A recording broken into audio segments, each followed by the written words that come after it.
do want to welcome you to our webinar. I'm going to put a slideshow up on the screen. If you have questions as we go through this, you're more than welcome to drop them in the chat. You can also interject at any time. I do just want to let you know, though, that the presentation is being recorded. So if you're not comfortable having your voice on YouTube later, you're welcome to just drop the questions in the chat. So this is our very first webinar. We're really happy to have you, or if you're watching on YouTube, we're happy to have you watching later. My name is Hannah, and I'm also joined by Dina. We both work on the implementation team. You've probably interacted with us before, and you'll hear from both of us throughout this webinar. So, what I have for you on this slide is sort of an overview of what we're going to do in this hour we have. Like I said, this is our very first webinar, so we're going to sort of feel out how much we can actually pack into 1 hour. So if we don't get to everything, that is okay. We'll make sure that the slide deck is posted on our community page, and I have a link for you in the slide deck. And we will also have the recording of the webinar posted on our YouTube site. So even if we don't make it to all of this, or if you miss something as you're listening, it'll all be available to you after the fact. And we also have admin-focused webinars coming up, so we'll make sure to publish that schedule soon. So the overall plan is to go over 2 things today. First thing is general functionality on how to really make Navigator work in your classroom. So we'll focus on how you can monitor student work at the class level and at the student level. We'll talk about performance overview and some reports that you can view. And we'll briefly touch on class activities, which are sort of like an optional bonus where you can assign activities outside of the learning journey. And then at the end, if we have time, we'll talk about some implementation strategies and best practices. So again, just a reminder in case anybody has newly joined us, you're welcome to pop questions in the chat, and you're also welcome to interject. Just a final reminder that the video is being recorded and it'll be up on YouTube later. So this again will be available to you on our community page. The slide deck will be there, and the link is active on the slide deck. And then possibly, Dina, for our people who are with us right now, maybe we can share the link of the slide deck so they have access to that as well. We've linked a user handbook, our YouTube page, and you're always welcome to email us at support.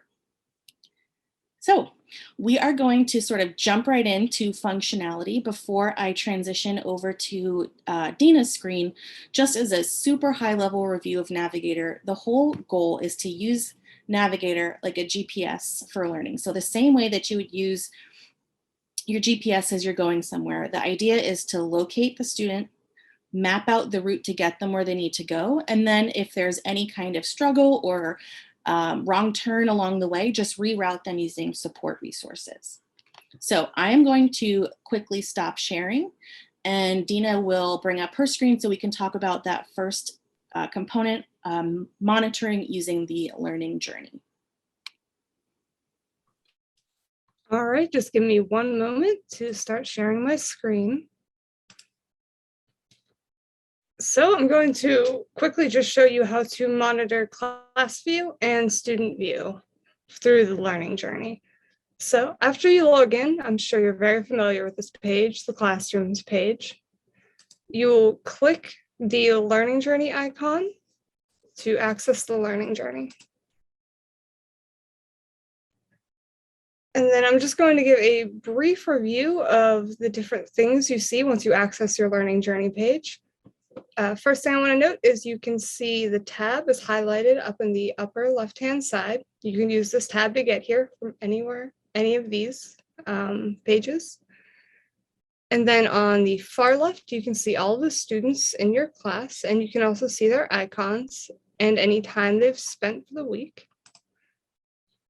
In the middle, you can see the actual learning journey where the studying happens and where the content is housed. And then on the right, you can see items to grade.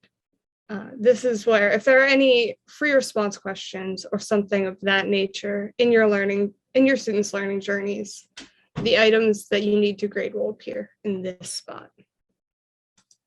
So for class view, just a quick reminder that every one of these, as you can see, is a grade level, but on the student side, it just shows up as a milestone, so they don't see the associated grade level, but you can.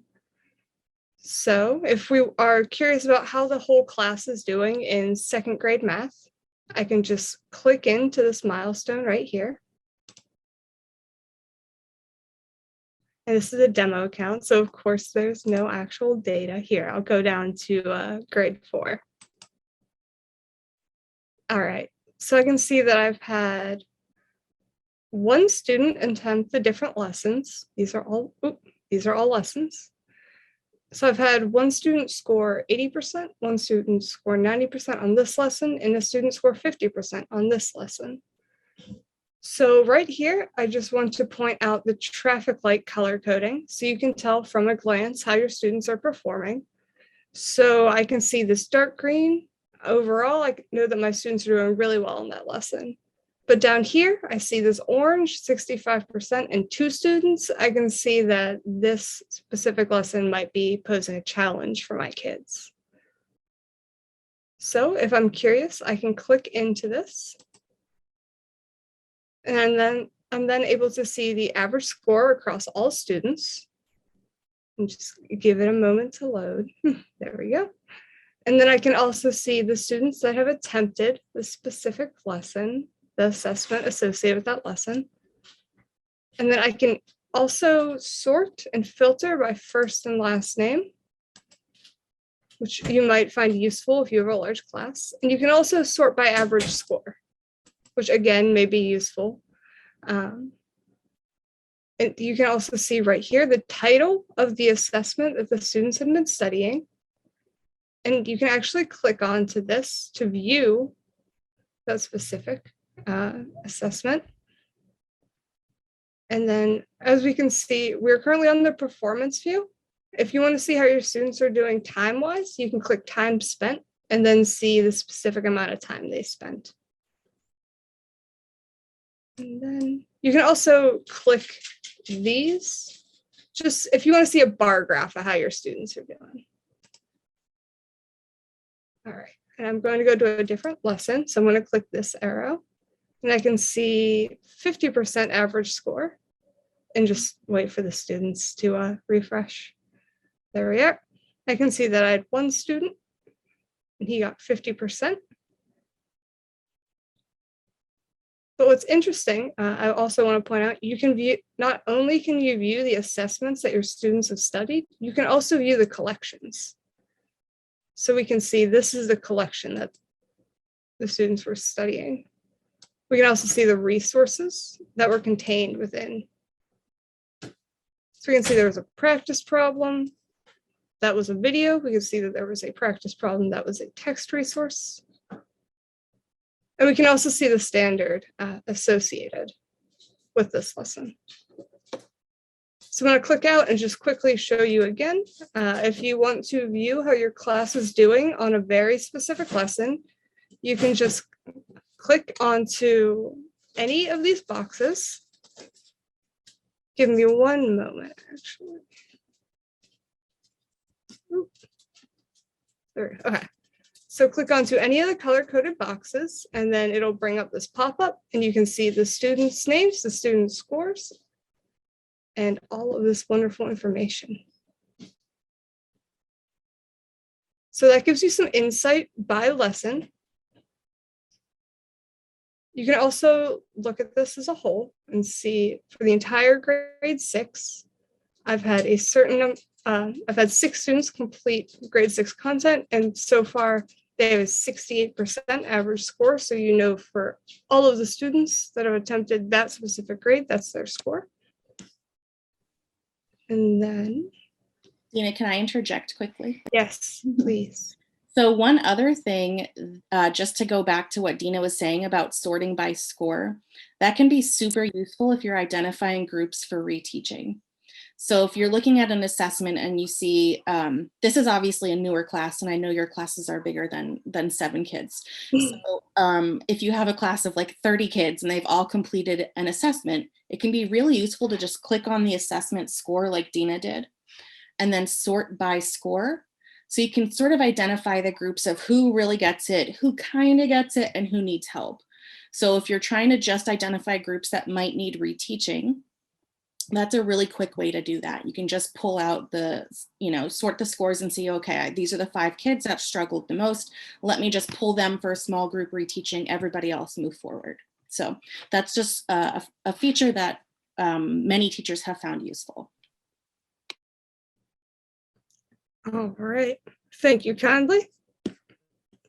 And I'm briefly going to show you how to use this student list on the left-hand side. So again, as Hannah said, this is a newer class, so it's also a demo class to talk about a double whammy. So there's not currently any time spent data, but where these double dashes are, you'll be able to see the minutes and seconds your students have spent.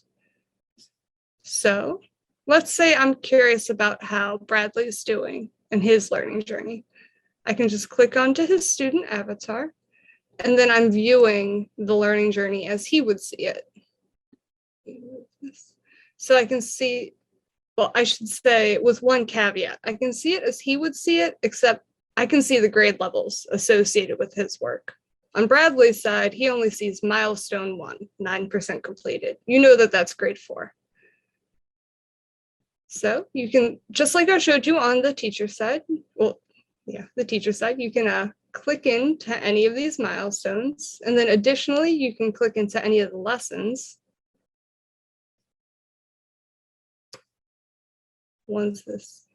Sorry, my internet's being a bit slow today.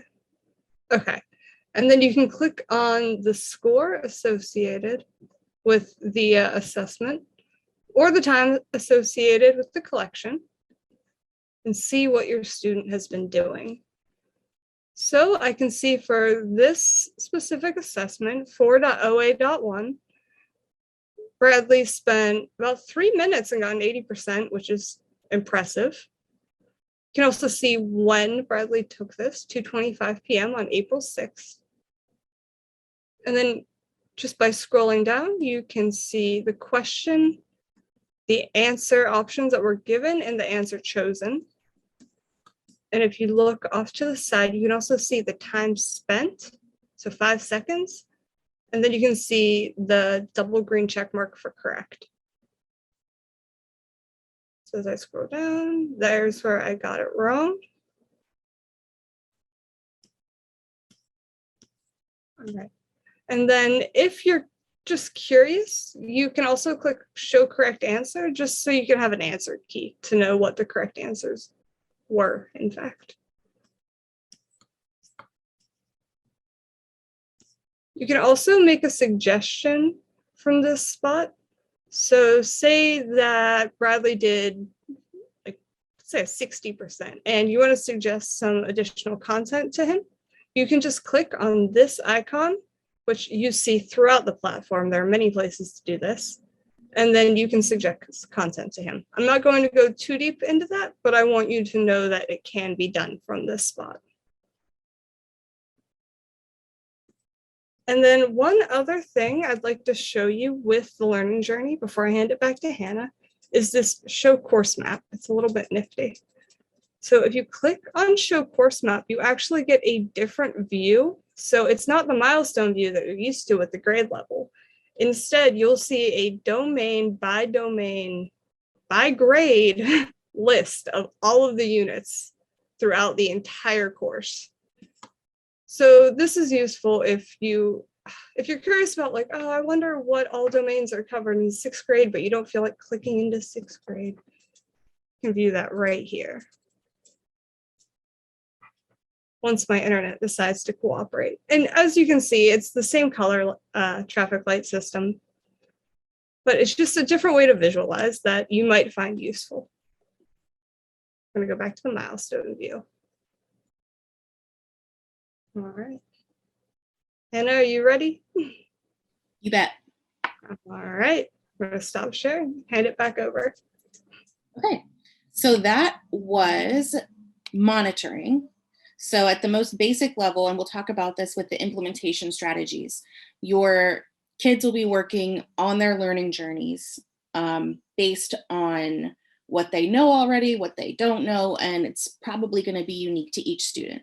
So seeing the learning journey on the teacher side and monitoring that way is one way to just keep track of how your kids are doing at the super high level, like Dina showed, at the milestone level, and you can drill down pretty much as far as you want to from the milestone down to the unit, down to the lesson, down to the assessment, down to the question. So you don't have to do all of that. Just find the level of that information that's useful for you and stick with it.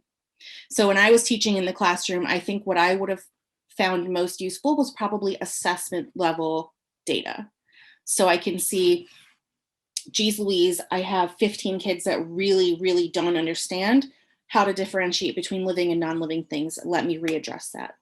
I don't even need to dig farther in to see who answered what.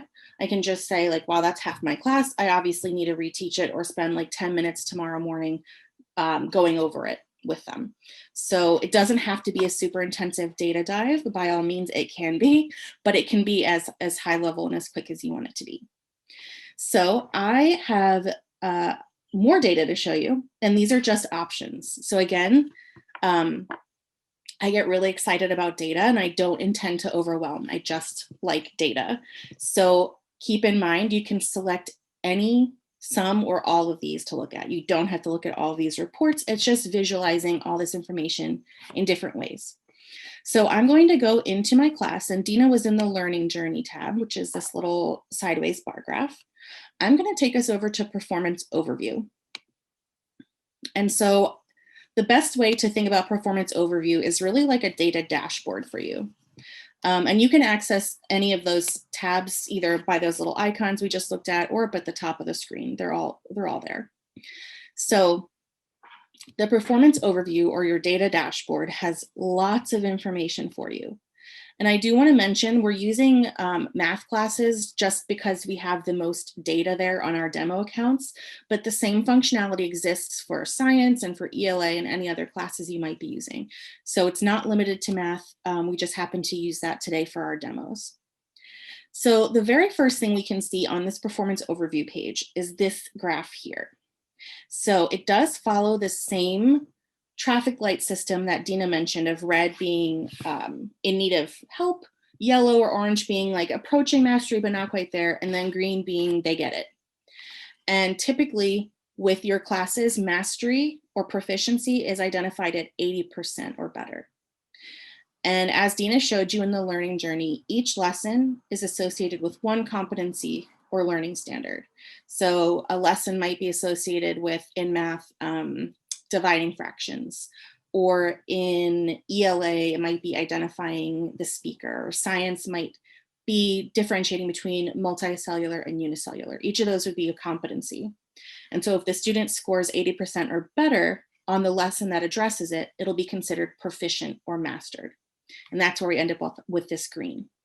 So this is just another high level visualization for me to see where my kids are in relation to each other. I can turn on a grade grid and get a rough estimate of where each student is performing in terms of grade level. So this is a grade 8 class. As we can see here, I titled it grade 8. I've got some students approaching grade level, and they're my students in green. And again, we have the performance score on those assessments, their average score along the y-axis.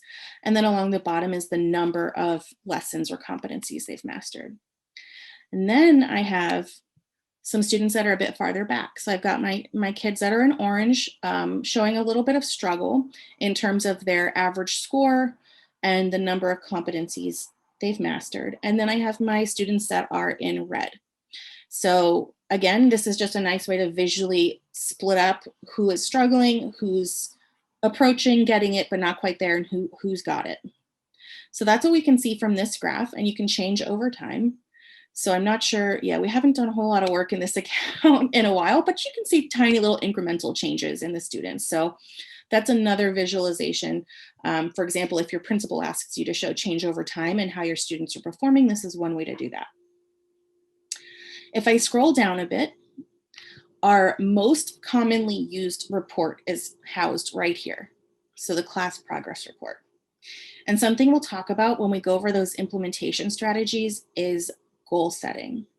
So there's tons and tons of data. We're very aware that it can be overwhelming. And the same is true for your students. They have access to a lot of data too. So something that we found to be really helpful is to pick one metric and focus on it. And so whether that's competencies gained per week or every 2 weeks or amount of time spent working in Navigator every week, a little bite-sized chunk makes the goal feel attainable, and it's also a good measurement of how students are progressing. So the most commonly used report to assess whether students are meeting whatever goal has been set is the class progress report. So you can see this class level average information here. What I'm interested in is the report. So by clicking on the box here, I can get to my class progress report. I should interject also that all of sort of the how-tos here of like, how do I get to that report or how do I interpret this are all on our YouTube channel. There's little short how-to videos and all this stuff. So I am just gonna set the date for my report. I'm gonna just say all time so we have lots of data to look at, but you can, if you're checking weekly, you can set it by week, month, you can set a specific range. If it's like a 9 weeks or a marking period, you can set that. I'm just gonna go with all time. Okay. So here's what that report looks like. And again, I just clicked on that little class report box and it brought me here. So I can see all of my students, and this is the same exact list that you saw on that learning journey page Dina showed you. And I've got lots of data here to think about. And again, there's lots. I will not deny that there's a lot of data. Just sort of home in on the stuff and the metrics that are most important to you and stick with that. So one common goal that a lot of teachers who have had successful implementations that they've been setting is 2 competencies, which remember is like a lesson, 2 competencies gained per week. And so it's quick to measure. If you set your report to just a week, like last week, you can come in and then just check, boom, boom, boom, down the list. Does everybody have a 2 in this column for gained?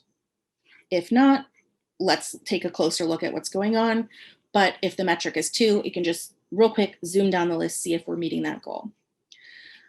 Just so we don't get tangled up in terminology, gain is what we typically measure. That's that 80%, that mastery score, they get it. Reinforced mastery happens if a student is reattempting a lesson that they've already mastered. So let's say the student has, I'm just gonna go back to dividing fractions in their learning journey. And they took it once and they got 85%, nailed it, awesome. That shows up in the gain column. Kids can be weird sometimes. So let's say they just keep taking that assessment over and over and over again, and it's 100, 100, 100, 100. That's not going to artificially inflate the gains. They can gain it one time. That first instance of mastering it is their gain. If the student takes that same assessment and masters it repeatedly, those will just show up in this reinforcement column. So this is here not to confuse, but just to sort of credit students with whatever work they're doing, but not to allow this gain column to sort of be polluted by repeated attempts on things assessing the same standard. Inferred mastery happens when students work out of sequence, which is possible. They have that agency. If they've mastered something pretty far ahead, some of the prerequisite competencies that they might not have actually worked on, that mastery is inferred. So if the student has mastered dividing fractions, but they didn't actually attempt the couple lessons prior to it, but they mastered that more challenging lesson, the mastery of those prerequisites will be inferred. So the most commonly used column is the gained column here. So this is the one I would focus on if I were in the classroom. In progress is just what kids are working on. So this can also be a useful metric if you see any kind of struggle. So right here, my eye went right to 72. So that's concerning to me. Again, high level, I can just use this to see if people are meeting, if the students are meeting my metric, but I can also sort of dig in if I want to. This concerns me. So if I decide to take a closer look at Dennis here, he's mastered 14 lessons or competencies. We've got 72 in progress. That is a lot. I'm not going to embarrass myself here. I was a science teacher, not a math teacher, so I don't know if 4 times greater, 5 times more in progress than gained. And then if I come over here, I can see the average score is a 35. So that is concerning. My instinct here, and it would be worth digging into, would be that Dennis is looking at stuff, starting it, saying, "Ooh, I don't really get it," and then leaving. And so that would contribute to this in progress and to the average score. So it might be worth talking to Dennis about, hey, what's going on? Like, let's set up a goal about finishing things before we move on to the next one, that kind of thing. Another really commonly used metric in cases where teachers don't want to assess or set a goal of two games per week, for example, is focusing on the time spent. That's another really useful thing to do.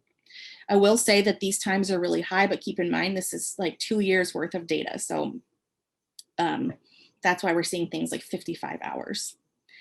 So if you perhaps direct your students to spend 30 minutes a week, I don't care how many competencies you gain, but over the week, Monday to Friday, I will be checking on Fridays that you have spent 30 minutes of active working time. So I should also say that this time spent only measures active time.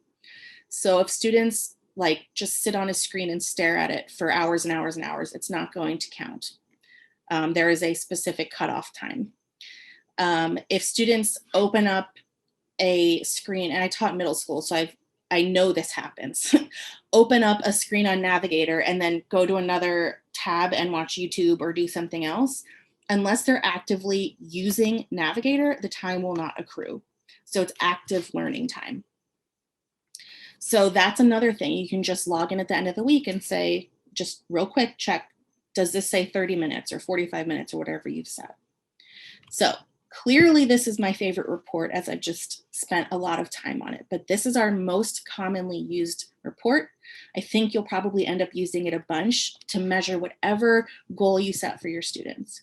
It's also downloadable. So if you have a student who maybe their parent or guardian is coming in, you can download their individual report so you don't end up, with confidentiality issues and showing all this information. You can just download the specific student's report. So if we just come down here, see. So Jose, obviously doing lots of work, mastered 70 competencies, reinforced 27 times, 21 in progress, has spent a significant amount of time. Maybe that parent is coming in or it's back to school night or something like that. You can just download Jose's report and share that with his parent or guardian. So I'm going to take you back. And again, I was on our performance overview page and I was just in our class progress report. These 2 boxes here provide information, again, on student progress. So this is sort of like student level competency gains, and then data by milestone. So clicking here would open up those reports. I'll briefly go into this milestone one just so we can see it. But milestones are typically grade levels. So like Dina showed you, with each bar on that learning journey was like a milestone. So like 4th grade level math. So you can also track information by milestone. So if I just click anywhere in the box, I can see the information presented in another way. So this might be something that is intuitive to you. If this is the report that makes your heart happy, then this is the one that you should use. So you can see by milestone, how are each of my students doing? So I'm in a grade 8 math class. I'm not going to concern myself with how we're doing at 2nd grade level material. What I am going to look at is 7th grade. I really want to know at this point in the year, how are we doing on material that we should have mastered last year? So I can just pop in to my 7th grade. I can see the sort of the most challenging competency or lesson by standard each student has mastered and their average score. So this is actually good. I'm happy with this. These are, I see green. So I'm honestly not looking really at the score. I see green and it's good. I know it's above 80%. This is great. I'm really glad to see we are all above 80%.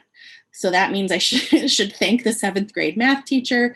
I can breathe a little easier. It seems like students are okay with the material that they worked on last year. You can see how many competencies they've gained so far. And then you can see their average score. So that's that milestone level view. That's new this year. So I can't say it's more commonly used in that class progress report, but we'll see by the end of the year. And then very quickly along the side here is the opportunities for growth.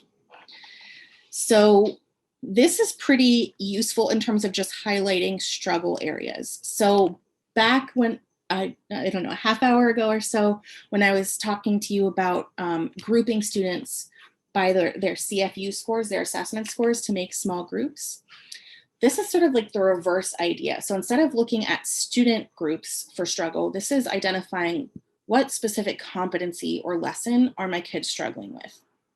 So I can see right on the top of the list here, I've got geometry standard, 8th grade, so that's my current grade. This particular, describing the effect of dilations, I have 15 kids that have attempted this and not mastered it. So in a class of 30, that's half. So this is real quick, that actionable information. Oh my God, I probably need to give an entrance ticket or a warm up tomorrow specifically on 8G3, figure out what is going on, because I've got 15 kids, half my class, that doesn't really understand this concept. So that's just another really high level bit of information that's available for you here. So I am going to come over to our class activities tab. I'm going to talk about this stuff briefly. So just to sort of recap where we've been in this last half hour, we've talked about the learning journey page, and that shows you as the teacher all the course material from top to bottom. So sort of like any possible route of material available, you can see it. And you've got your information at the milestone level, which is grade level. You can click in and look at the specific lesson level. And if your heart desires, you can click in and look at the assessment score and sort your students that way. So I didn't pick a great example because it was 4 students, but it can be really useful if you have big classes and you need to just quickly break students up into groups. So that was our learning journey tab. I just took you on a quick high-level overview of our performance overview tab. We looked at this graph here, our class progress report, which was that sort of MVP report that everyone seems to use. I can just access it by clicking on this box.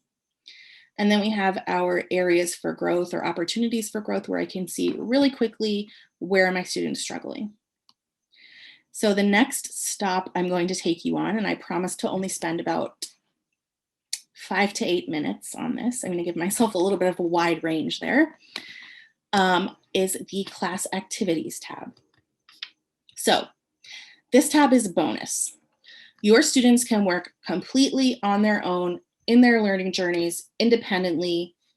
You don't have to assign anything. Navigator will function perfectly fine like that. It will provide you data. Your students will be able to fill in gaps. Everything will be wonderful. If you want to, you can assign additional activities. So things to supplement what your students are already getting in their learning journeys. If you want to sort through or search for assignments in our massive library to assign as a supplement, you're welcome to do that as well. And we'll talk about class activities in the implementation strategy. So I just want to make sure we go over it quickly so you know what it is when it comes up when we talk about implementation. So again, it's totally optional. You do not need to assign class activities. Navigator can work without your input, essentially. It doesn't require you to assign anything.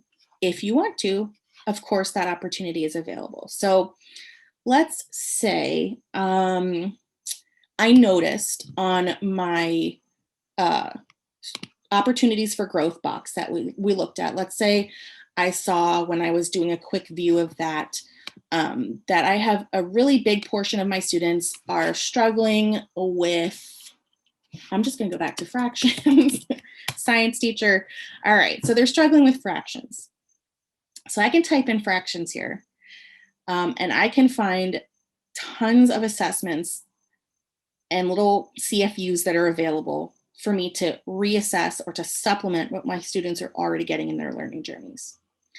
So the Gooru catalog is anything created by literally anyone with a teacher Gooru account. It's big. There's lots of material in it, and it is teacher created. I would advise that you just take a peek at it before assigning it. So just click on it to take a quick look at what it looks like to make sure it fits what you want. If you scroll down, the course map is things that students will see in their learning journeys. And then you also have access to the Navigator Learning Schools library. So this is a more curated selection of assessments that the Gooru team has either developed or has reviewed. So we can at least assure the quality of those. So let's say my students were struggling with fractions. I can see the tag or the competency to which each of these is associated. Let's take a look at this. Maybe I want this one. Using fraction multiples to multiply a fraction. Take a quick preview, looks great, love it. I'm gonna assign that to my kids. Truly, again, it's just optional, but the assigning of the class activity is just clicking the plus button. If I want it to be assigned today, we'll make it due Friday and just add it. That's it.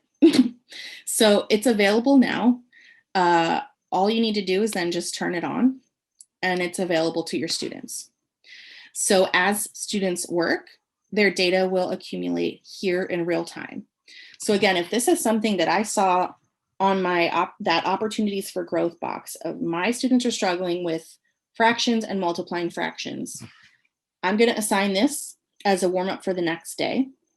As the kids work, their data accumulates. So I can actually click in just like Dina did in the learning journey and take a closer look at who's worked on it so far and what scores they've gotten.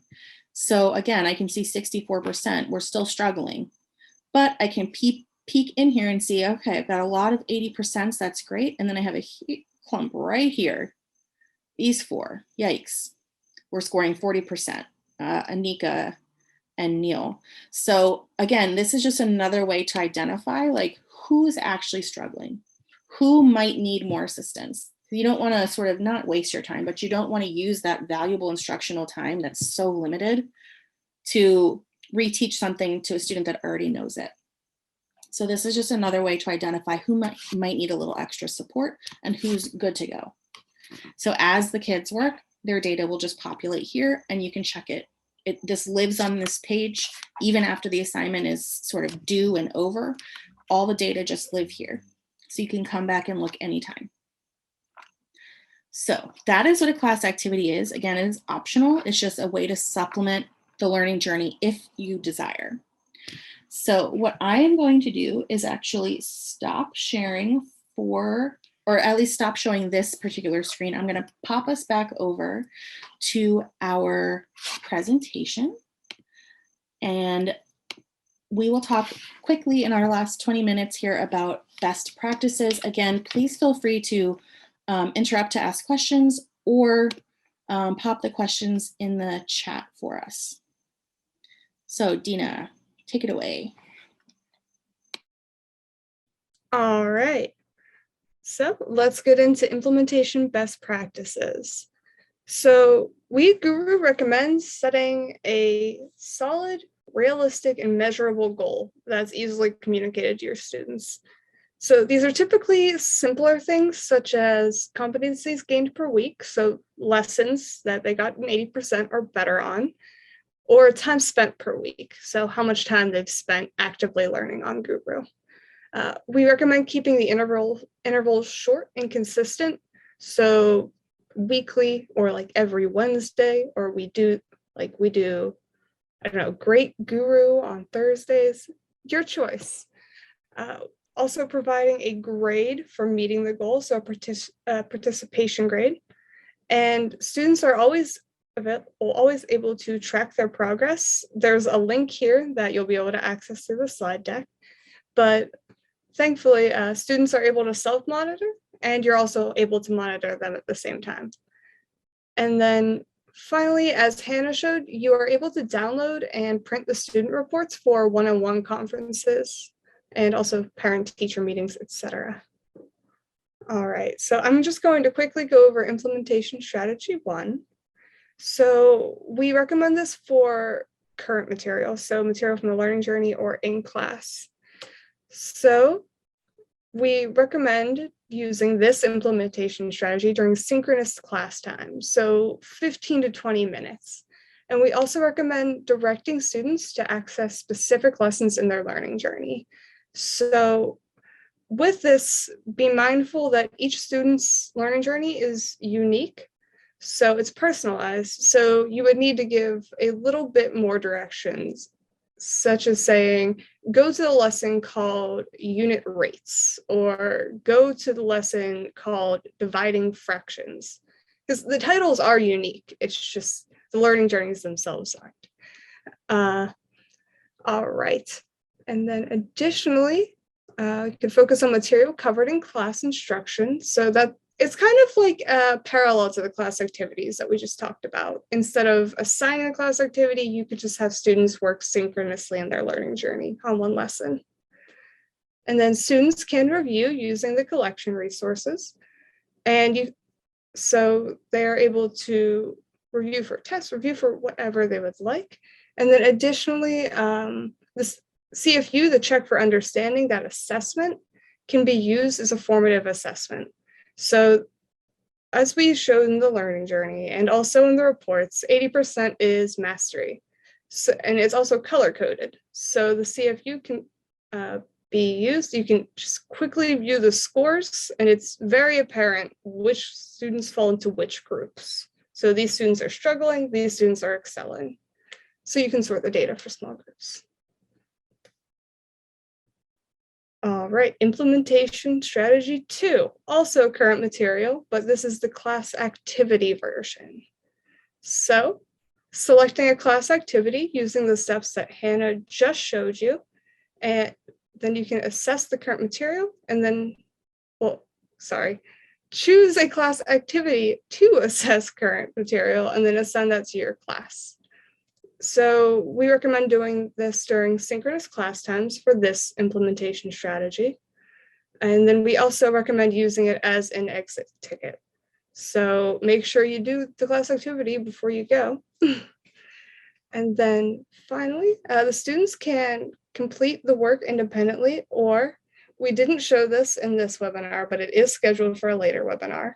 You can go live to gamify the experience. So I'm just going to make a very brief statement about what Go Live is. On that class activities page, you could set that time range for whatever you'd like. But you have the option to go live, which by clicking that button that Hannah is so helpfully hovering over, and that will make the class activity available to all of the students in your class at that exact moment. So as your students then work on this CFU, you can see their answers populating in real time. And what's more exciting is you can launch it in anonymous mode. So you lose all the student names and avatars, you just get a code, but it's good for checking the pulse on your class. All right. All right, and then, yes, that provides formative data for you. And I'm going to hand it back to Hannah now. Awesome. I really love Go Live. I'm excited for that webinar. It's a really fun feature, and we sort of don't talk about it enough. But yeah, it's fun. We've found that students really like it because things populate in real time, and we can see where the class is struggling. So if you're interested in that, please feel free to come to that webinar or check out our YouTube videos. So I'm going to take us through our next couple strategies here. Something I should mention also is that these are just ideas. So if you've come up with better ones, by all means. These are just ones that we've thought of that would be useful, but obviously there's probably an infinite way to implement this. Just whatever works for you based on your kids and how much time you have and where they're at, all that. So Dina just talked about the two implementation approaches that focus on current material. So if you're sort of using it in parallel with what you're doing in class. I'm going to now take us to this option called gap filling. So one way to do this is to set aside like 15, 20 minutes of class time per week. It's a nice, like, achievable amount of time where students can work independently on their learning journeys.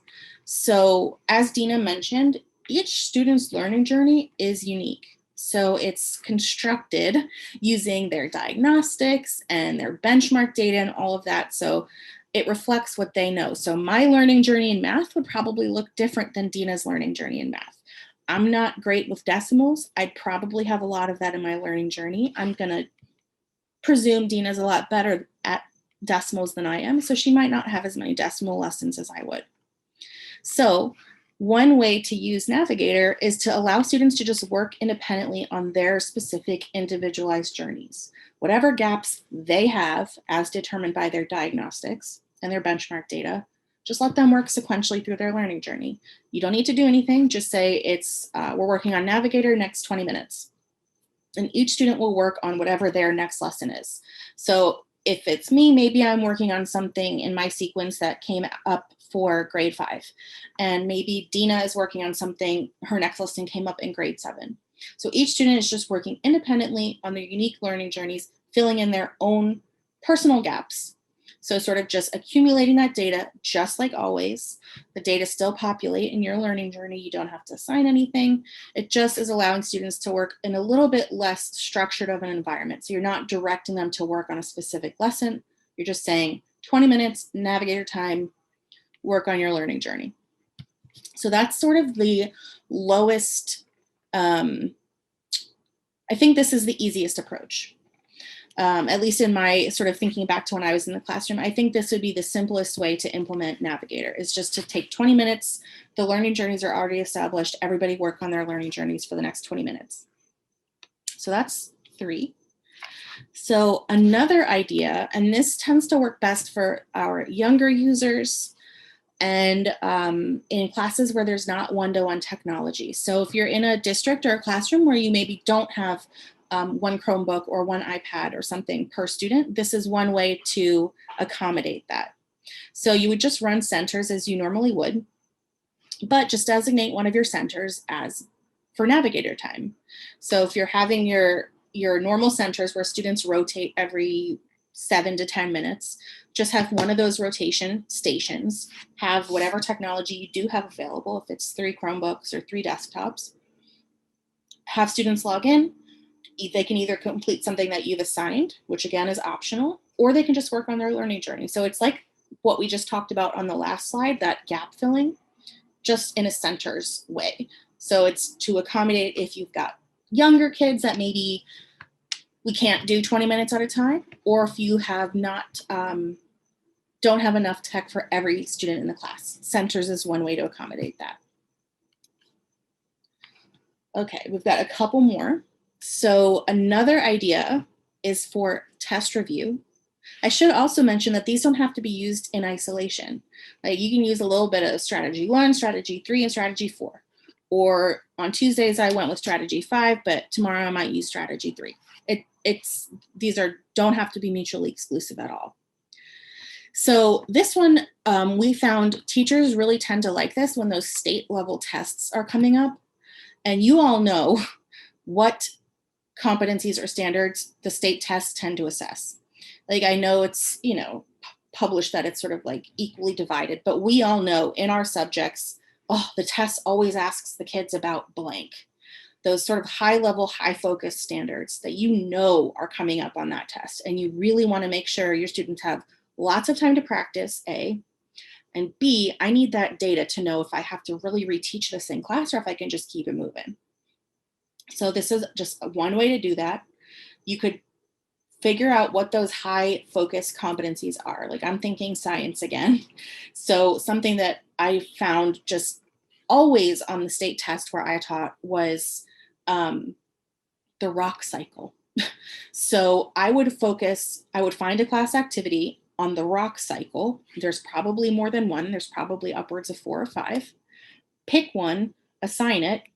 Everybody take 10 minutes, exit ticket, whatever format you want to use. And then I can just see at the end of that, okay, we're scoring on average a 90%. We're good, rock cycle, let's keep pushing. If I see on that little class activity card after everyone's completed, oh my God, we're averaging a 30%. Clearly, this is a high focus standard. I need to take half a period tomorrow and I need to reteach this because my kids really aren't getting it, or they don't remember this. So this last bullet point is just to refer to that big library. There's probably more than one assessment. In fact, I'm pretty sure there's more than one assessment for any competency that you can think of. So you can do this on Monday, assign another one on the rock cycle on Wednesday, and another one on Friday. And, you know, fingers crossed it gets better over time. So that's one strategy that's we found teachers really like in like February and March when we're getting ready for those state tests. And then our last one that we have on here is the mini flipped classroom idea. So this was useful, especially last year when we had a lot of the hybrid teaching in sort of the year that shall not be named. I know it was a hard year. So in the at home and the hybrid and the virtual, this was used by a bunch of our teachers with success. So the idea here is just like with a flipped classroom, but just one lesson, one little competency at a time. So let's say tomorrow I am teaching, I'm trying to think of a math topic.